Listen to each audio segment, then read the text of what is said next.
Hello students, ये सवाल हमसे मैक्सिमम नंबर ऑफ एटम्स पूछ रहा है। और अगर हमें फॉर्मूला नहीं याद है तो फिर ये सवाल नहीं बन पाएगा। और मैं आपको यहाँ फॉर्मूला दिखाता हूँ क्या है। तो जैसे हम नंबर ऑफ मोल्स लिखते हैं तो वो हो सकता है वेट बाय एटॉमिक वेट और molecular weight is equals to number of particles upon Avogadro's number.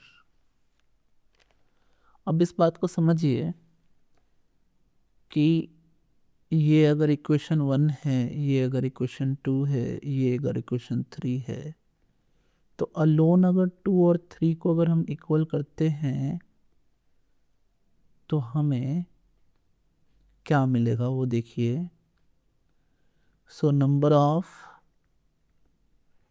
Particles upon Avogadro number is equals to weight upon atomic weight और molecular weight, that will equals to what?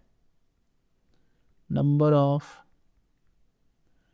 particles is equals to weight upon molecular weight और atomic weight into Avogadro's number. अब देखिए यहाँ सारे constant ही हैं।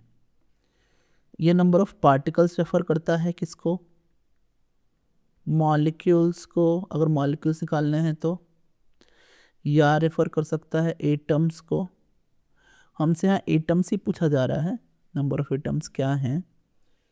तो अब आप समझो कि ये जो फॉर्मूला है ना पूरा, इस पूरे फॉर्मूला में अगर वेट सेम है और ये Na एक यूनिवर्सल कांस्टेंट है तो नंबर ऑफ जो पार्टिकल्स होंगे that will inversely proportional to molecular weight और एटॉमिक वेट, है ना।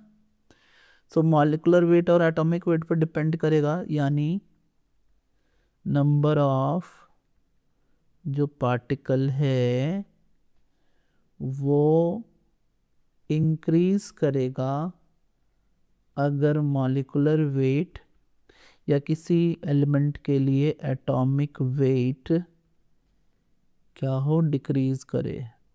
तो सबसे लोएस्ट एटॉमिक वेट या मॉलिक्यूलर वेट वाला कौन सा है? हम ये देख पा रहे हैं कि यहाँ पर लिथियम है और इसीलिए हमारा आंसर जो है वो लिथियम हो जाएगा। तो स्टूडेंट्स, यही हमारा मेन फार्मूला था नंबर ऑफ मोल्स का, और इसी से हमने इस सवाल को बनाया है। तो ये फार्मूला अगर आपके पास नहीं होता ना तो सवाल नहीं बन पाता। तो अगर आपको ये सॉल्यूशन अच्छा लग रहा है तो थैंक्स, सब्सक्राइब फॉर मोर, है ना।